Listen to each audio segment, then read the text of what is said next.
दोस्तों, आज की कहानी है देवरानी कभी बहन नहीं हो सकती।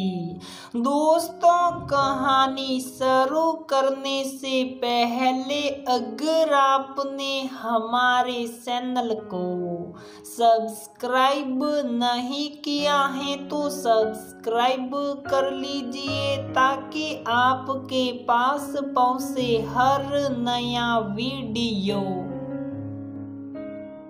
पता नहीं मेरे साथ ही ऐसा क्यों होता है। मैं जिसका भी भला सोचती हूँ वो ही मुझे अपयश देता है। अब मैं किसी के बीच में नहीं बोलूंगी।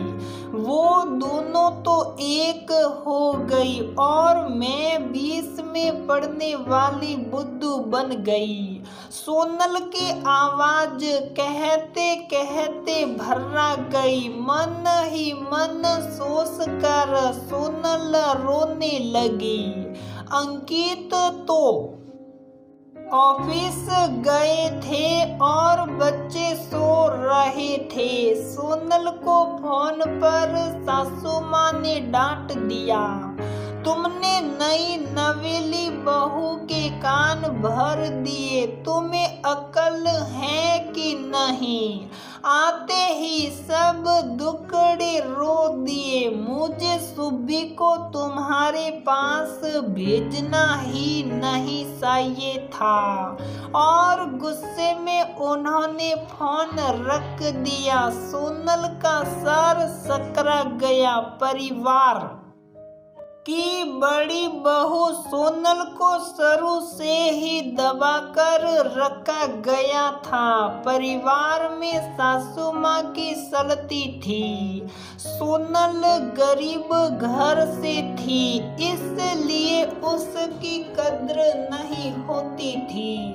अंकित भी ज्यादा नहीं कमाते थे, इसलिए उन्हें भी परिवार कुछ नहीं समझता था।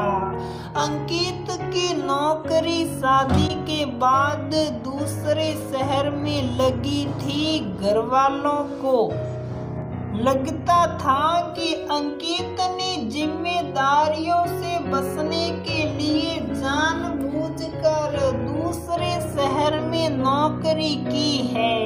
सोनल ने जरूर अंकित को उकसाया होगा, इसमें वो भी क्या करती।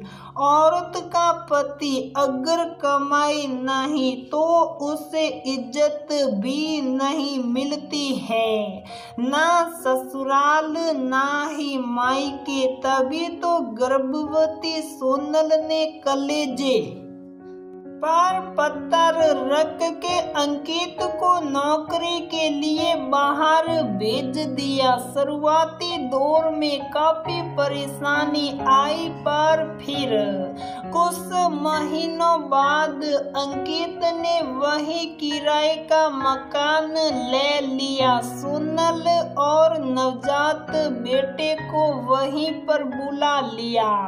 जब से सोनल अंकित के साथ दूसरे शहर में आई हैं, तब से सोनल की सास नाराज रहती है। अंकित के छोटे भाई की शादी हुई। देवरानी सुबी काफी तेज स्वभाव की और अमीर घर से थी।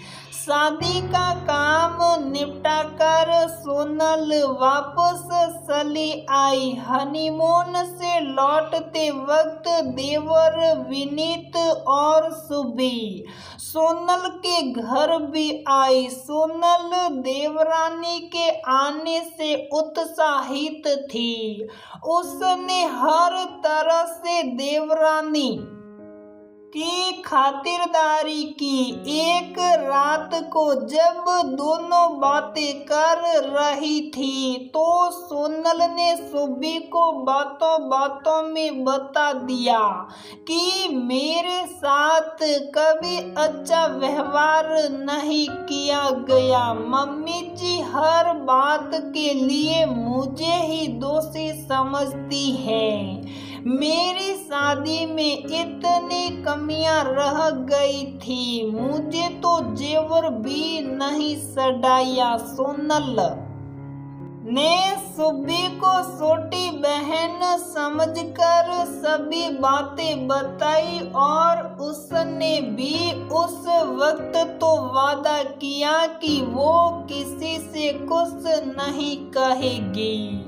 दोनों वापस अपने घर चले गए। सुब्बी ने गेम खेला। उसने सोनल की सभी बातें सास को जाकर बता दी कि भाभी आपके लिए ऐसा बोल रही थी, पापा जी के लिए भी ऐसा बोल रही थी। जो बातें सुब्बी को सचेत करने के लिए कही थी ताकि वो कोई गलती ना करे। किसे पता था कि पासा पलट जाएगा और वो सबकी प्यारी बन जाएगी। सोनल को अपयश सहना होगा। देवरानी ने सोनल के विश्वास को तोड़ दिया और सास की नजर में सड़ बैठी। जेठानी को परिवार की नजरों से और भी गिरा दिया।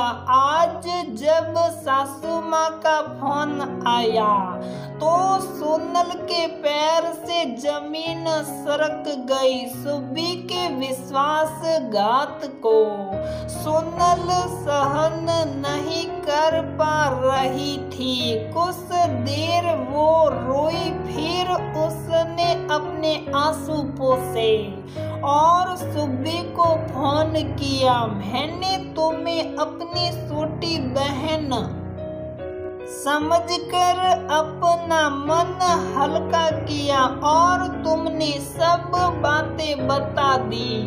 आज से हमारा बहनों का रिश्ता खत्म। आज से हम देवरानी और जेठानी ही बनकर रहेंगे। तुमने साबित कर दिया कि देवराज कभी बहन नहीं हो सकती। सुब्बी शर्मिंदा थी, माफी मांग रही थी, पर सोनल ने उसे माफ नहीं किया। दोस्तों, ऐसा अक्सर होता है। हम जिस पर विश्वास करते हैं वो ही हमें धोखा दे देता है।